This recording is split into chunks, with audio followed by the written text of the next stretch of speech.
rate determining step.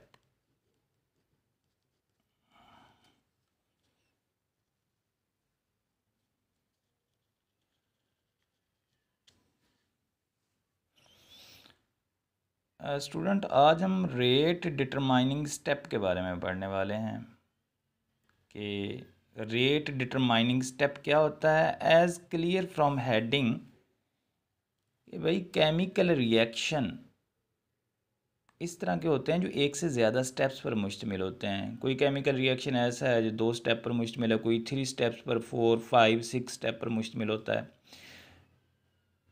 उनमें से एक स्टेप ऐसा होता है जिसका रेट बहुत ही लो बहुत ही स्लो होता है। स्लो स्टेप को हम रेट डिटरमाइनिंग स्टेप कहते हैं। उससे हम ओवरऑल रिएक्शन का रेट चेक करते हैं। तो rate determining step in detail पढ़ने से पहले हम ये देखते हैं कि किसी भी केमिकल रिएक्शन की रेट इक्वेशन वो एक्सपेरिमेंटली यूज़फुल क्यों होती है। फर्स्ट पॉइंट है हमारा, why the rate equation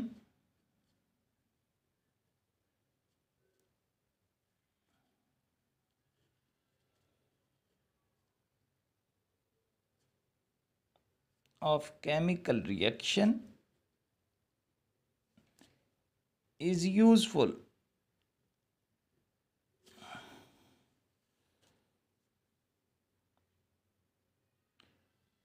Rate equation of a chemical reaction is very useful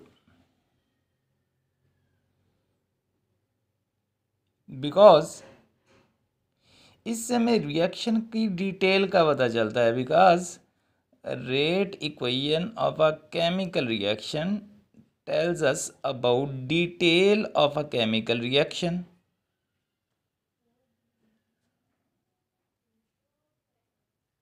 detail of chemical reaction. अच्छा स्टूडेंट, अब जो केमिकल रिएक्शन की डिटेल है उसमें मेजरली 2 पॉइंट्स आ जाते हैं। नंबर 1 तो हमें पता चलता है ओवरऑल रिएक्शन के रेट का। सेकंडली हमें पता चलता है ऑर्डर ऑफ रिएक्शन का। ऑर्डर ऑफ रिएक्शन का किस चीज़ से पता चलता है? रेट इक्वेशन से। Rate equation of a chemical reaction is very useful because it tells us the detail of a chemical reaction. Mean from rate equation we can determine the rate of a overall chemical reaction and order of reaction. Rate equation से इन चीज़ों का पता चलता है। इसके अलावा जो minor point हैं वो ये कि ओवरऑल किसी केमिकल रिएक्शन में कौन से मॉलिक्यूल पार्टिसिपेट कर रहे हैं या केमिकल रिएक्शन के रेट पर कौन से मॉलिक्यूल का असर होता है, ये सारा हमें रेट इक्वेशन से क्लियर होता है। अच्छा, सेकंड पॉइंट है हमारा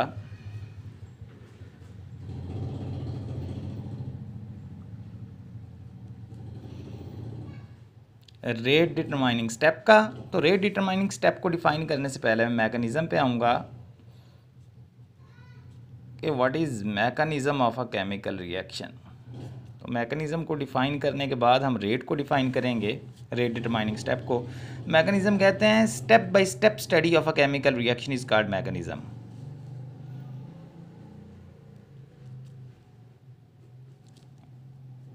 step by step study of a chemical reaction is called mechanism.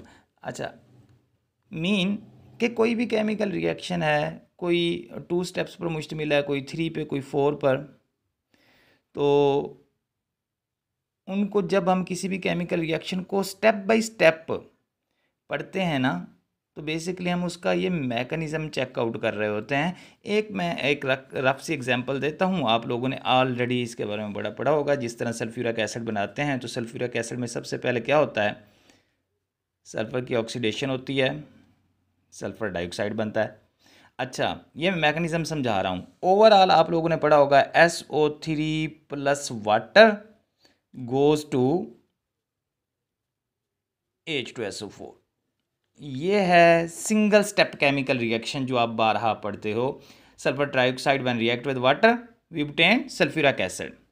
Mechanism इसका क्या है कि सबसे पहले भाई सल्फर ऑक्सीजन से मिलेगा, सल्फर डाइऑक्साइड बनाएगा, then sulphur dioxide react with oxygen to form sulphur trioxide, then sulphur trioxide react with sulphuric acid H2SO4 to form oleum H2S2O7, then H2S2O7 is diluted with water to form sulphuric acid. तो ये है student इसी reaction का, इस single step reaction का ये mechanism है। तो देखो इसके कितने स्टेप बन गए, 1 2 3 4। पहले स्टेप में sulphur react with oxygen to form sulphur dioxide, then sulphur dioxide is oxidised to form sulphur trioxide, sulphur trioxide react with sulphuric acid to form oleum, oleum is diluted with water to form sulphuric acid. 1 2 3 4 5, तो sorry 4, 1 2 3 4, 4 इसके steps हैं। ये mechanism है, ये single step है जो आप लोगों को 12 मुख्तलिफ बुक्स में लिखा हुआ मिलता है। तो यहाँ पे हर एक स्टेप की स्पीड, हर एक स्टेप की रफ्तार दूसरे स्टेप से मुख्तलिफ है। इसका रेट और होगा, इसका और होगा, इसका और होगा, सबका एक दूसरे से डिफरेंट होगा। तो अंडरस्टूड है, कोई एक स्टेप तो ऐसा होगा ना जिसका रेट बाकी तमाम स्टेप से कंपैरेटिवली कम होगा। तो भाई जिसका रेट यानी जो सबसे स्लो स्टेप होगा, फॉर एग्जांपल मैंने इसको लिख दिया कि ये एक स्लो स्टेप है, ये वाला। तो मैकेनिज्म में ऐसा स्टेप जिसकी स्पीड, जिसकी रफ्तार सबसे कम है, उस स्टेप को हम रेट डिटरमाइनिंग स्टेप कहते हैं। और वेरी इंटरेस्टिंग पॉइंट स्टूडेंट, कि जो इस स्लो स्टेप का रेट होगा ना, वो ही हम ओवरऑल रिएक्शन का रेट काउंट करेंगे। जो रेट मैकेनिज्म में सबसे स्लो स्टेप का है वही ओवरऑल रेट ऑफ रिएक्शन कहलाता है। तो ये मैंने आप लोगों को इस आर्टिकल से हट के एग्जाम्पल दी है। अब मैं इस आर्टिकल की तरफ आ रहा हूँ कि आर्टिकल से रिलेटेड एग्जाम्पल कौन सी है। तो सेकंड पॉइंट था हमारा मैकेनिज्म का। मैकेनिज्म को डिफाइन आप लोगों ने कर देना है। Step by step study of a chemical reaction is called mechanism. तो उसके बाद आप यानी यहाँ पे आप लोगों ने बता दिया कि रिएक्शन एक से ज़्यादा स्टेप पर मुश्तमिल होते हैं। Mean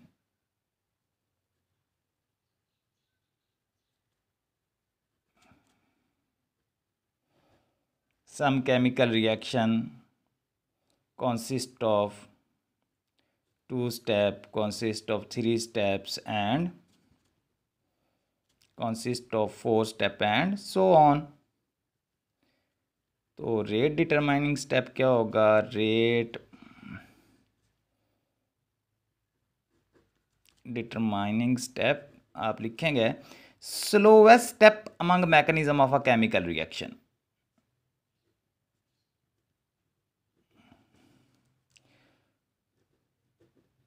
slowest step among mechanism of a chemical reaction, listen me, slowest step among mechanism of a chemical reaction is called rate determining step। तो यहाँ पे आप लोगों ने एक इसकी ना थोड़ी हिस्ट्री बता के रेट डिटरमाइनिंग स्टेप को डिफाइन किया है कि पहले मैकेनिज्म पे आए, मैकेनिज्म में बताया कि स्टेप बाय स्टेप स्टडी होती है केमिकल रिएक्शन की, जिसको हम मैकेनिज्म कहते हैं। और केमिकल रिएक्शन कोई 2 स्टेप पे, 3 पे, 4 पे होते हैं एंड सो ऑन, मीन इससे ज़्यादा स्टेप पर भी होते हैं। तो यहाँ पे आप लोगों ने केमिकल रिएक्शन के स्टेप्स के बारे में बता दिया और फाइनली रेट डिटरमाइनिंग स्टेप को डिफाइन कर दिया है कि ऐसा स्टेप जिसका रेट सबसे स्लो होगा उसको हम रेट डिटरमाइनिंग स्टेप कहते हैं। और इसकी एक एप्लीकेशन भी बता देना, from where we can determine the rate of overall chemical reaction, rate of overall chemical reaction. किस चीज़ से? और रेट डिटरमाइनिंग स्टेप से। और अब आप थोड़ा सा पीछे आए कि रेट इक्वेशन, अच्छा रेट डिटरमाइनिंग स्टेप की जो हम इक्वेशन बनाते हैं उसी को रेट इक्वेशन कहते हैं। अब आए हम मेन, देखिए हमने लेक्चर स्टार्ट कहाँ से किया? Rate equation of a chemical reaction is very useful. Rate equation से हमें कौन सी बातों के बारे में पता चलता है? It tells us about rate of a chemical reaction, it tells us about order of reaction. तो ये तो हमें रेट, आर्डर के बारे में और कितने मालिक्यूल्स लोग स्टेप में हिस्सा ले रहे हैं उनके बारे में हमें बताती है। लेकिन रेट इक्वेशन क्या है? रेट डिटरमाइनिंग स्टेप का मैथमेटिकल एक्सप्रेशन रेट इक्वेशन कहलाता है। The equation of rate determining step is called rate equation. Equation of rate determining step is called rate equation, यानी जो स्लोएस्ट स्टेप की इक्वेशन हम बनाएंगे वो रेट इक्वेशन कहलाएगा। एक मैं एग्जांपल देता हूं, ये हमारा सेकंड पॉइंट था और ये है थर्ड पॉइंट। फॉर एग्जांपल ये रिएक्शन है जी, nitrogen dioxide react with carbon monoxide. Just एक ऑक्सीजन यहाँ से यहाँ मिल जाएगा तो बन जाएगा nitric oxide plus carbon dioxide. Student ये केमिकल रिएक्शन है और इसका जो एक्सपेरिमेंटली इसकी रेट इक्वेशन निकालेगी। देखिए आर्डर ऑफ रिएक्शन तो आप लोग पढ़ चुके हो कि एक्सपेरिमेंटली हम मालूम करते हैं order of reaction. Order of reaction कहाँ से निकाला जाता है? रेट इक्वेशन से। तो हम कह सकते हैं कि रेट इक्वेशन भी एक्सपेरिमेंटली सही मानों में मालूम की जाती है। क्यों? जो हम बैलेंस्ड केमिकल इक्वेशन से रेट इक्वेशन बनाते हैं वो may be right and it may be wrong. 100 में से एक दफ़ा हिट एंड ट्रायल बेस पे जो हम बैलेंस्ड केमिकल इक्वेशन से रेट इक्वेशन निकालते हैं वही एक्सपेरिमेंटली भी होती है, अदरवाइज ये मोस्टली रॉन्ग ही होती है। क्योंकि आर्डर ऑफ रिएक्शन या रेट इक्वेशन ये एक्सपेरिमेंटली हम मालूम करते हैं। अब ये है एक केमिकल रिएक्शन, इसकी रेट इक्वेशन क्या निकलेगी? Rate is equal to K into NO2 power भी 2 है। अगर हम इस बैलेंस्ड केमिकल इक्वेशन के मुताबिक निकालते हैं ना तो यहाँ पे एक दफ़ा NO2 उसकी पावर 1 आती, क्योंकि कॉफिशेंट ना हो तो 1 होता है, और एक दफ़ा साथ होता है कार्बन मोनोऑक्साइड और उसका 1। लेकिन आर्डर ऑफ रिएक्शन ओवरऑल क्या आ जाता? 1 + 1 2 आ जाता। आर्डर ऑफ रिएक्शन तो सही आ जाता, लेकिन रेट इक्वेशन क्या आ रही है? जस्ट NO2 2 टाइम आया हुआ है। जबकि बैलेंस्ड केमिकल इक्वेशन के मुताबिक तो ये रेट इक्वेशन नहीं बन रही, क्योंकि ये एक्सपेरिमेंटली निकाली हुई है। तो इस रेट इक्वेशन से हमें क्या मालूम हो रहा है कि भाई रिएक्शन के रेट पर कार्बन मोनोऑक्साइड का तो कोई असर ही कोई नहीं है। रिएक्शन की स्पीड पर कार्बन मोनोऑक्साइड का कोई असर ही कोई नहीं। क्यों कोई नहीं है? भाई रेट इक्वेशन बता रही है कि rate of a chemical reaction only depends upon the concentration of nitrogen dioxide. सिर्फ नाइट्रोजन डाइऑक्साइड पे केमिकल रिएक्शन का रेट डिपेंड कर रहा है। मीन हम नाइट्रोजन डाइऑक्साइड की मिकदार ज़्यादा कर देंगे, ठीक है, गैसों स्टेट में ली हुई है, तो इसका पार्शियल प्रेशर ज़्यादा कर देंगे तो रेट फास्ट हो जाएगा, पार्शियल प्रेशर कम कर देंगे तो रेट कम हो जाएगा। मतलब सिर्फ नाइट्रोजन डाइऑक्साइड ज़्यादा करने से रेट फास्ट, कम करने से रेट स्लो। कार्बन मोनोऑक्साइड अगर हम ज़्यादा करें, कम करें, ठीक है, जितनी मर्जी क्वांटिटी में ऊपर से डाल दें या बहुत कम मिकदार में ऊपर से डालें उस बीकर में, जिस बीकर में नाइट्रोजन डाइऑक्साइड मौजूद है, रेट पर कार्बन मोनोऑक्साइड की कंसंट्रेशन का कोई असर है नहीं होगा। कहाँ से पता चला? रेट इक्वेशन से पता चला। अच्छा, अब हम इस रिएक्शन का मैकेनिज्म करते हैं। ये था सिंगल स्टेप रिएक्शन, इसी का मैकेनिज्म इसका 2 स्टेप पर मुश्तमिल है। देखिए स्टूडेंट, ये ऐसे होता है ना, आप इसको थोड़ा एक्सपेरिमेंटली समझने की कोशिश करें। अगर ये हमारे पास बीकर है, मैं ना नाइट्रोजन डाइऑक्साइड के मालिक्यूल को सर्कल से शो कर रहा हूँ और कार्बन मोनोऑक्साइड के मालिक्यूल को क्रॉस से शो कर रहा हूँ। तो बेशुमार हमने मालिक्यूल लिए हुए हैं नाइट्रोजन डाइऑक्साइड के और बेशुमार ही मालिक्यूल लिए हुए हैं कार्बन मोनोऑक्साइड के, क्योंकि मैं पहले आप लोगों को बता चुका कि एक टिनी फुल स्टॉप में भी मालिक्यूल की तादाद जो होती है वो 20 लाख से ज़्यादा होती है। यहाँ पर तो हमने हाफ बीकर नाइट्रोजन डाइऑक्साइड और हाफ बीकर कार्बन मोनोऑक्साइड का किया हुआ है। इट मीन के मालिक्यूल की तादाद तो नाइट्रोजन डाइऑक्साइड कार्बन मोनोऑक्साइड की जो है वो काउंट ही नहीं की जा सकती, इतनी ज़्यादा है। तो इस बीकर में क्या होगा, मैकेनिज्म समझ रहे हैं आप। पहले स्टेप में, फर्स्ट स्टेप में ऐसे होगा कि इसके अंदर जो सर्कल हैं मीन नाइट्रोजन डाइऑक्साइड के मालिक्यूल नाइट्रोजन डाइऑक्साइड के मालिक्यूल से ही रिएक्ट करेंगे। हालांकि इस बीकर में नाइट्रोजन डाइऑक्साइड भी है, कार्बन मोनोऑक्साइड भी है, लेकिन फर्स्ट स्टेप में क्या होगा, nitrogen dioxide react with the other molecule of nitrogen dioxide, NO2 plus NO2 goes to NO plus NO3। Just एक ऑक्सीजन का मालिक्यूल, एक नाइट्रोजन डाइऑक्साइड के मालिक्यूल ने दूसरे नाइट्रोजन डाइऑक्साइड के मालिक्यूल को ऑक्सीडाइज कर दिया तो बन गया नाइट्रिक ऑक्साइड और NO3। और इसका जब रेट मालूम किया गया, इसकी स्पीड मालूम की गई, तो स्टूडेंट माइंड में आता भी स्पीड कैसे मालूम की जाती है। इसके लिए फिजिकल मेथड्स हैं, इसके लिए केमिकल मेथड्स हैं, अलग से टेक्निक्स हैं जिनके ज़रिए किसी भी स्टेप की स्पीड मालूम की जाती है। तो ये है जी स्लो स्टेप। इसी का दूसरा स्टेप होगा, ये जो बन चुका है नाइट्रोजन ट्राइऑक्साइड। देखिए हमारे पास चीज़ें बीकर में कितनी हैं, कितनी स्पीशीज़ हैं, दो। कौन कौन सी, नाइट्रोजन डाइऑक्साइड और कार्बन मोनोऑक्साइड। लेकिन अभी बीकर के अंदर क्या क्या पैदा हो चुका, डाली दो चीज़ें थीं, दो स्पीशीज़ थीं और बन चुकी हैं अभी 5। कैसे, कार्बन मोनोऑक्साइड तो ऐसा सच मौजूद है, उसको तो कुछ हुआ भी नहीं है। दूसरे वो वाले नाइट्रोजन डाइऑक्साइड के मालिक्यूल जिन्होंने अभी रिएक्ट ही नहीं किया, जो कॉर्नर में, बॉटम पे, टॉप पे, कहीं साइड पर रह गए, जिन्होंने आपस में रिएक्ट नहीं किया, क्योंकि ज़रूरी नहीं होता कि सारे के सारे मालिक्यूल एट अ टाइम आपस में रिएक्ट कर जाएं। कुछ मालिक्यूल लेफ्ट बिहाइंड मीन पीछे रह जाते हैं। तो दूसरे हो गए नाइट्रोजन डाइऑक्साइड के अनरिएक्टेड मालिक्यूल। तीसरी स्पीशीज़ बन चुकी है नाइट्रिक ऑक्साइड इसी बीकर के अंदर। चौथी स्पीशीज़ बन चुकी है नाइट्रोजन ट्राइऑक्साइड इसी बीकर के अंदर। तो ओवरऑल स्पीशीज़ बन चुकी हैं 4। सॉरी मैं पहले 5 कह रहा था, तो ओवरऑल स्पीशीज़ कितनी बन चुकी हैं, 4। Nitrogen dioxide unreacted, carbon monoxide unreacted, उन्होंने तो खैर अभी रिएक्ट ही नहीं ना किया।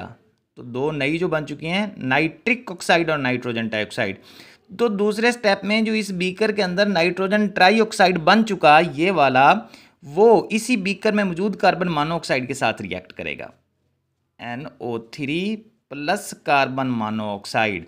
क्यों कि इस बीकर में स्टार्ट में हमने नाइट्रोजन डाइऑक्साइड और कार्बन मोनोऑक्साइड लिया था, तो याद रहे स्टूडेंट, नाइट्रोजन डाइऑक्साइड की कार्बन मोनोऑक्साइड के साथ अफिनिटी कम है as compare to nitrogen trioxide with carbon monoxide. ये इसके साथ ज्यादा अफिनिटी रखता है, इसलिए अब ये इसको ऑक्सीडाइज कर देगा। एक ऑक्सीजन नाइट्रोजन डाइऑक्साइड से मूव करके कार्बन मोनोऑक्साइड को कार्बन डाइऑक्साइड में कन्वर्ट कर देगा और ये बन गया NO2 प्लस CO2। और ये स्टेप जो है ये है फास्ट स्टेप। पहले वाला स्लो स्टेप, दूसरा फास्ट, लिहाजा ये वाला क्या हो गया हमारा, रेट डिटरमाइनिंग स्टेप। तो स्टूडेंट अब रेट डिटरमाइनिंग स्टेप के मुताबिक इक्वेशन बना के देखेंगे तो आप लोगों को ये 100% करेक्ट महसूस होगी। देखो NO2 तो इसके मुताबिक बनाएं, ये वाला भी 1, ये वाला भी 1, 1 + 1 क्या हो जाएगा 2, तो बन गई 100% correct. Rate is equal to K into NO2 2, तो ऑर्डर भी क्या हो गया, सेकंड हो गया। It mean rate equation, rate determining step की इक्वेशन को रेट इक्वेशन कहते हैं। और रेट इक्वेशन से हमें क्या पता चलता है, overall rate of reaction and order of reaction. याद रखिएगा स्टूडेंट, वेरी इंपॉर्टेंट आर्टिकल। अच्छा अब इसी को ओवरऑल देख लो। ओवरऑल स्टूडेंट एक स्पीशीज ऐसी है इसमें जो कंप्लीट रिएक्शन में तो शो नहीं हो रही लेकिन मैकेनिज्म में शो हो रही है, तो वो कौन सी है। देखिए कंप्लीट रिएक्शन में कौन सी स्पीशीज़ हैं, nitrogen dioxide, carbon monoxide, nitrogen dioxide, sorry nitric oxide and carbon dioxide. तो कौन सी स्पीशीज़ है जो complete reaction single step reaction में तो शो नहीं हो रही लेकिन मैकेनिज्म में शो हो रही है, तो वो है नाइट्रोजन ट्राईऑक्साइड। लिहाजा नाइट्रोजन ट्राईऑक्साइड स्पीशीज को हम बोलेंगे रिएक्शन इंटरमीडिएट। रिएक्शन इंटरमीडिएट वो है जी हमारे पास NO3। A species which doesn't appear in a whole chemical reaction but appear itself in a mechanism of a chemical reaction, that species is called reaction intermediate। definition याद कर लीजिएगा। अच्छा, जब हम overall reaction निकालेंगे ना फिर भी रिजल्ट हमें ये वाला मिलेगा, रिएक्शन इंटरमीडिएट फिर गायब हो जाएगा। आप जानते हैं कि हम रिएक्टेंट को प्रोडक्ट से कैंसिल कर सकते हैं। इधर नाइट्रोजन ट्राईऑक्साइड हमारे पास रिएक्टेंट वाली साइड पर है, इधर प्रोडक्ट वाली साइड पे ये कैंसिल हो गया। और देखें क्या कैंसिल हो रहा है, नाइट्रोजन डाइऑक्साइड ये इस नाइट्रोजन डाइऑक्साइड से कैंसिल हो गया, और देखें क्या, और कुछ भी कैंसिल नहीं हो रहा।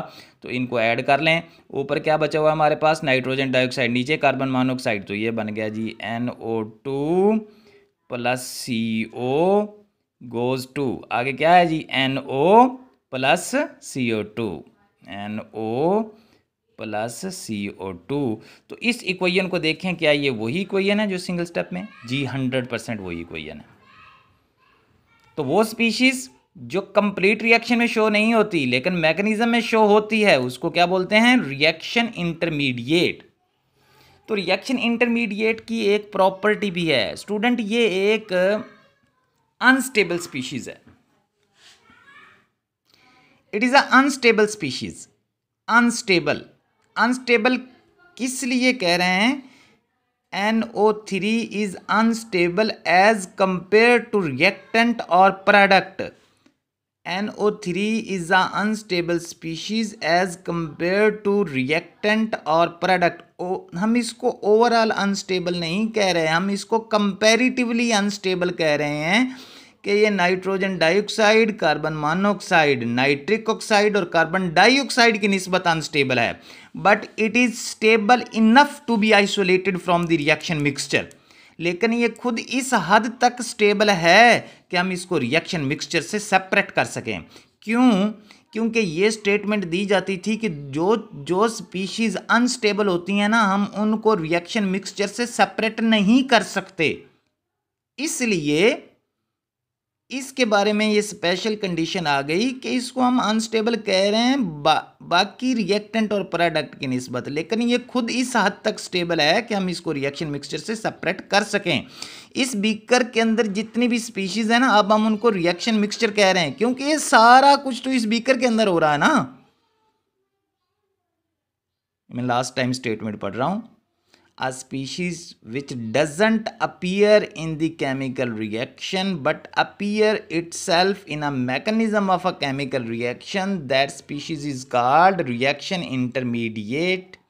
reaction intermediate is unstable as compared to reactants or product, but it is stable enough to be isolated from the reaction mixture under special condition provide करके। क्योंकि जो स्पीशीज स्टूडेंट अनस्टेबल होती हैं ना, उनके बॉन्ड्स जो होते हैं वो वीक से होते हैं उनके बॉन्ड्स, इसलिए तो हम उनको अनस्टेबल कहते हैं कि जल्दी टूट जाती हैं, वो जल्दी डिकम्पोज हो जाती हैं वो स्पीशीज।